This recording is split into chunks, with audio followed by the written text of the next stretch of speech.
I'm Aisha. I'm Paige. And we're Unserious People, the podcast where we talk about pop culture like it's not that serious, even when it kind of is. And to no one's surprise, this week's episode, I'm warning you all, is going to be very Harry Styles heavy. So if you want the 16-minute TLDR on Harry Styles so that you can then move on with your day, welcome. I love you, but you are not serious people. It felt so weird to be experiencing the album rollout without you because you were away for the weekend. I know. Devastating. I know. Even though we previously, when the albums would come out, we weren't like physically in the room together. We were texting at midnight, to be fair. But now you're old and you go to bed at 11, so. Yeah, I was not listening to the album at midnight. I listened to it the next morning. I didn't even get up early. I literally just listened to it in the regular time I'm up before work. Some of the album rollout, as we've talked about in previous episodes, hasn't been as good.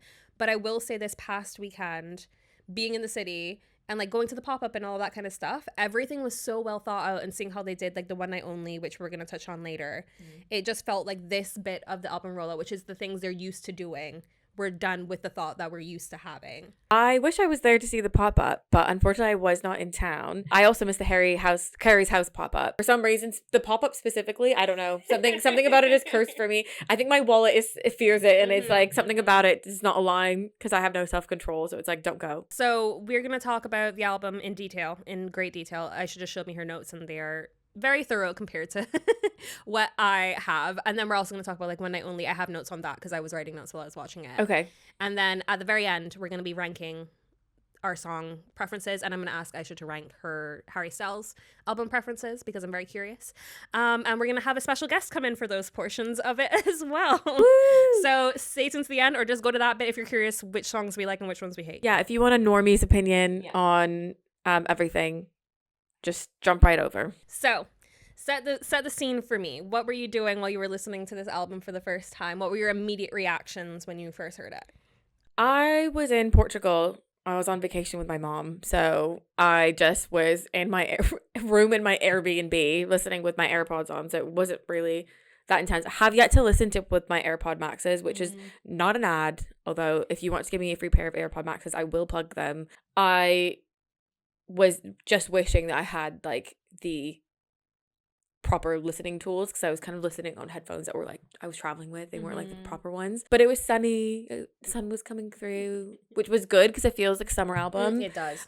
So it kind of felt like that was better as opposed to like cloudy, rainy London weather. I didn't really know what to expect of the rest of the album because, as we know now, Aperture is very not very different. It does feel like it fits on the album, but the album goes a lot of places. Yeah. It was raining here, to no one's surprise. It actually started pissing down when Chris and I were standing for the pop-up. I came home, my sneakers were soaked. My socks were soaked. I had to take a shower because of how dirty I felt getting home after standing in line for 15 minutes. Oh my gosh. I wanted to have the prime listening experience, and luckily I was in my home. So I did wired headphones so that I could do the Dolby like Atmos thing. I got the Apple Music subscription. I did like the 3-month like free trial thing so I could listen to it and put it on the EQ of electronic music. So I was listening to it in the best possible way that I could possibly listen to it. Overall, I feel like the sound of the album is like a lot more up my alley than Harry's House to begin with, because Harry's House is more like not bubblegum pop, but like very commercial pop music. A lot of it was anyway. So this feels obviously like a poppy album, but it goes into areas I think are a little bit more funky and interesting. Even if, let's say, there are certain songs I didn't like, it didn't sound like a lazy album, because we've had like criticisms of other artists that have like so many resources where it kind of feels like sometimes they're just pushing stuff out to push stuff out. But it doesn't feel like they took no time in the studio to put this together. It does feel like, okay, it feels like a finished product from start to finish. Yeah. My biggest gripe with it is that I don't think it reached its full potential. So it had the ability to be that girl for me, but there is a few things missing, namely the lack of bridges on the album. There is not a singular good bridge on the album. Well, not good, but there's nothing catchy about it. And the same thing with like repeatability. Like even the good songs like Pop or Dance No More, there are a few hooks like at the end where there's like chanty bits and whatever, but it lacks repeatability. Like after I think like 20 listens, I would start to get bored of it. I'm not like, oh, I want to listen for that key change. Oh, I want to listen for that bridge at the end. Oh, that crescendo. I think Coming Up Roses is probably one of the only ones that has a build up that leads somewhere. But in general, I think that that's like my main criticism. I also felt like it was a little bit disjointed compared to his previous albums, because we talked about how he manages to pull a lot of things together and a lot of different sounds. When you think about Harry's House, you've got the really pop stuff kind of mixed with the disco funky sounds, and all of it really works well together. Same with even the ballads. Like, even if I don't really like them, it doesn't feel like, oh my god, this should be on a different album. I didn't feel that way 100% about this album. I feel like he experimented a bit but struggled to make it cohesive in a way. Yeah, I agree with the like it feels very disjointed, because our friend Chris, who went with me to the pop-up, she asked, like, she hadn't listened to it by that point when we were in line, like, is it good as an album overall, or is like, are the songs like individually good? And I was like, the songs individually, there are some ones that I'm like, I'm obsessed with these, but overall as an album, it's not the strongest album he's ever put out. I was a big Harry's House person, but I think it's because it was so cohesive. It just felt like a vibe. It felt like a moment. It felt like 2022. Like, every time I hear one of those songs, it makes me want to go back and listen to the entire album. I think As It Was is probably one of his strongest singles he's ever put out. That builds somewhere too. Like, you've got the church bell sounds in there, like, that you really listen for. Like, all of that makes you want to go back and like have another taste. This one, I think that didn't fully get there for me. Like, I listened to pop and I'm like, yeah, the chorus is really fun, but then after the third, fourth time, you're like, like, I need to take a break and then come back to it. I don't want to just set that on repeat and keep listening over and over and over again, which I feel like that way with a lot of his songs. Yeah, I did have that thought today when I was listening to the album to like do my ranking. I was like, I need to pace myself with the listening to this. I can't have it on repeat because I don't want to be sick of it by the time we actually get to the shows. I want to enjoy it. I think pop was probably one of my favorite off of the first listen. People have been saying, and I think this is why it stands out to me, is it sounds like a 5 Seconds of Summer song. Again, all the songs that stand out to me, they stand out to me because they sound like something that I previously have loved. So like Carla's song sounds like Satellite a little bit, gives you like those vibes. So I think I'm like really favorable toward it now, but it probably won't be something that I'm listening to cohesively, like top to bottom. He wanted to get experimental, and I wish he had just been a little bit braver to just commit. Yeah, if he'd gone full aperture, full send in that direction, I would have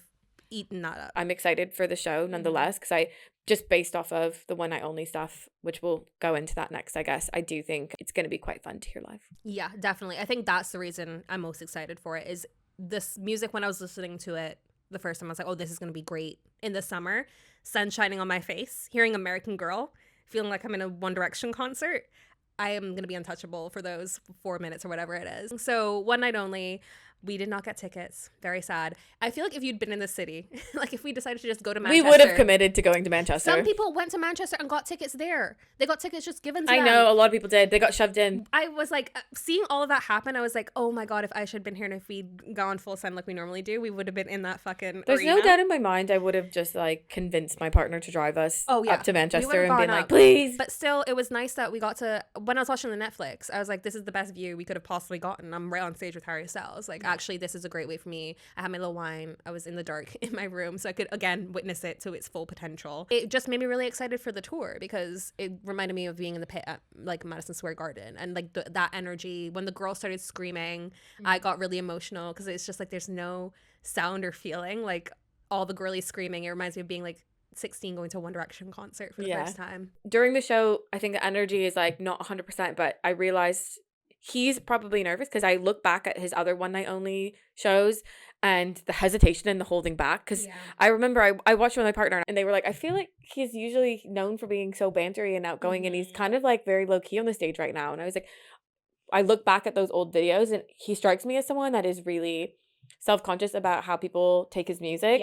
And at the beginning, even if you look at like the beginning of the Eras tour and you compare to videos at the end, like watching the artist kind of feed off the energy of the crowd and like see it be so well received and like loved, and like people make their own dances and their own trends and they like come up with things that the artist like never even thought was going to be a thing. And I really think they feed off that energy, so I'm excited to see, you know, how all of those like trends and like things come to life, and then how that in turn kind of like makes the show more energetic. That's the hard thing, is like he's going for the first time to perform it, so he's already nervous, like I have not done this in real life before in front of all these people, and also he again, doesn't have people screaming the lyrics back to him. Also, yeah, you would think they turned kind of the audience down during the new songs that everyone who's watching wants to hear, because we don't want to hear people screaming. We want to hear how he's performing it. Whereas at the end, I think they can crank up the audience a little bit, because we've all kind of seen all know those.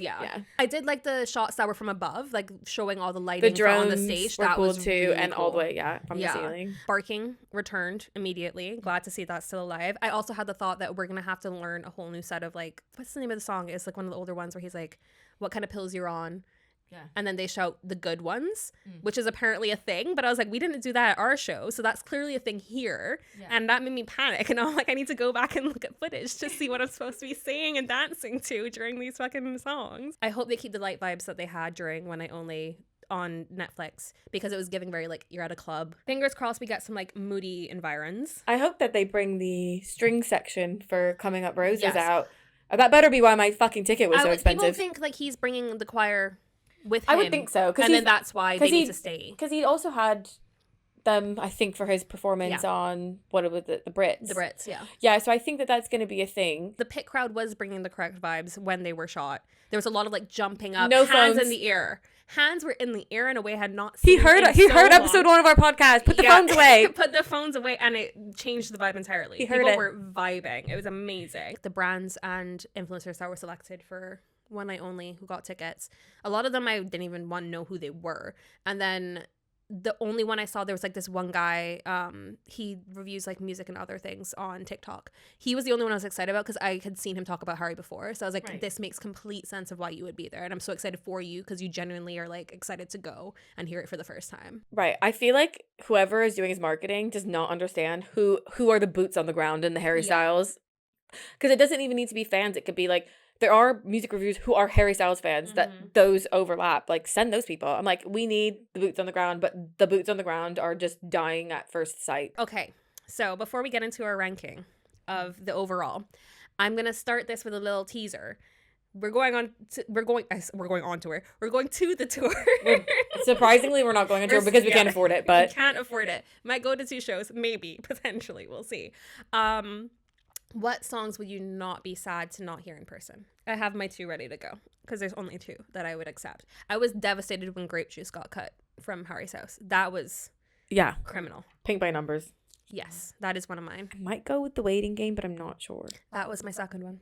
Those are the 2 that I was like, they're so like low energy that I think for the concert, there's other songs that are slower that I'd rather hear than those 2. So originally my ask for Aisha was top 3, and then today while I was listening to try to figure out what my top 3 were, I just ranked the entire album. So Aisha quickly came up with top 3, bottom 3.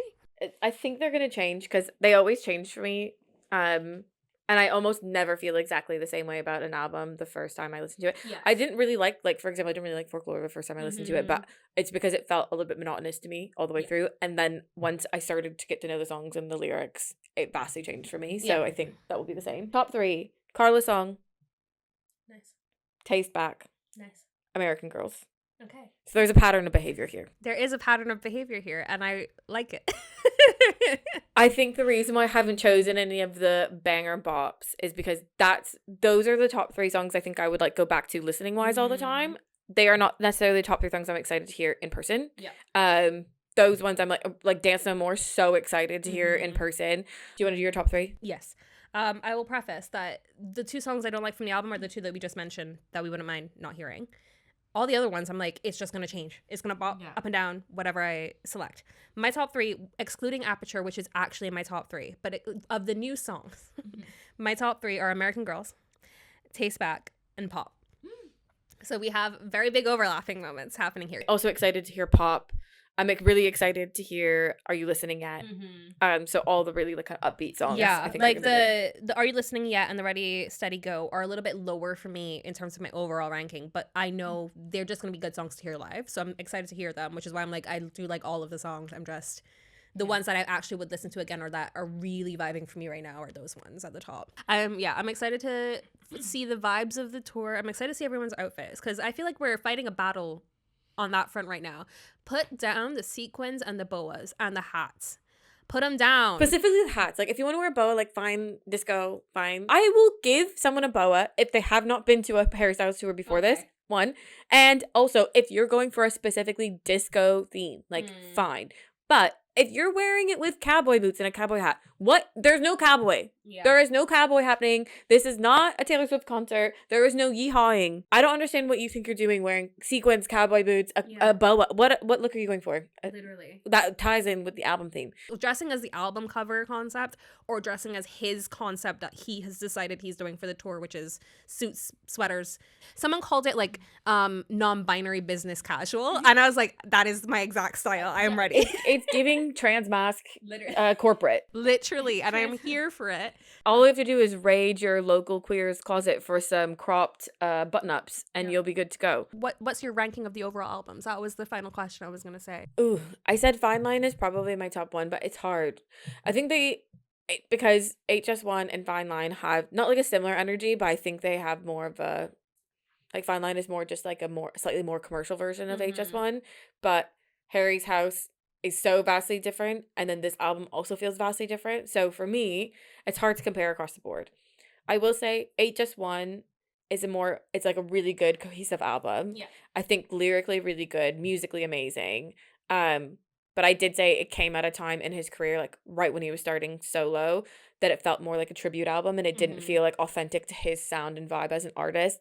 And he has even said that himself, that he felt like he was emulating other artists too much. So I think if that album came now, I would much more enjoy it than I think at the beginning. Yeah. But I have a lot of fond memories of that tour as well. So yeah, around Fine Line, HS1 are probably up there, and then it would be Harry's House. Well, I don't know. I think it would be this album and then it would be Harry's House. Really? I really, really like Harry's House. And it might just be because he just toured it for so damn long. That's right. But I think I like the era more than I like the album. Mine is complete opposite. Harry's House is number one for me because it is cohesively my favorite album. Like, I find myself, I hadn't listened to it in a really long time. And then this, like, hearing people using it in like stuff for him leading up to the new album really reminded me about how much I actually love it. And then it would be this album is my number two, but again, that's tentative. Like, it might change. Yeah, it's number two for right now, but I think partially because it's new. And then it's Fine Line, and then HS1. And now, as promised, we have a special guest coming in to give his top 3 songs. Special feature here, my partner Joe, with his 2 music degrees, here to give the definitive take on what the top 3 songs from Kiss All the Time Disco occasionally is. I like the idea that having 2 music degrees gives me any sort of authority. I mean, what else gives you authority besides qualifications and education? Where am I going to go? I'll go 3, 2, 1. I think Coming Up Roses, it's a little out of place, but the song itself, great. Absolutely love it. Number 2 is probably a bit of a weird one. I really like Are You Listening Yet? No, I'm with you. I'm in it. It's fun. Number 1, American Girls. This was sponsored by Paige. Paige told me to say it was American Girls. I did not do that. Thank you for joining us today, Joe, and giving us your expert opinion. I did make a comment on this podcast about how we need expert opinions next time in the album rollout because no one knows how to speak about music anymore. So don't even invite us. Invite Joe. I would love Joe to be sent to a listening party for Harry Styles and have to come and tell me what the album was about. Yeah, thank you for that, Joe. And that's been The Journer. Yeah. We'll see you next time. And on that note, that is all we have today to say on Harry Styles. There will be more in the future. I'm sure he's doing 50 million interviews at a time. Yes, I haven't looked at any of the promotion yet, so we'll talk a bit about that. And then once the tour starts, we'll be back to give our full thoughts and feelings. Indeed. And I am so excited. June cannot come soon enough. So we'll see you next week with whatever we decide to watch between now and then. All right. Bye.